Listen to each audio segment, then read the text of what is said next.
ang pag-asa nagkapamulak. Kanyag sang kauhan ng aton katawhan, nagamilat sa kahigayunan.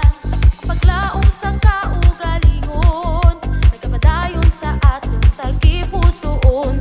Sa mga sugas ang pagkauswagon, lulupot kita sa handom.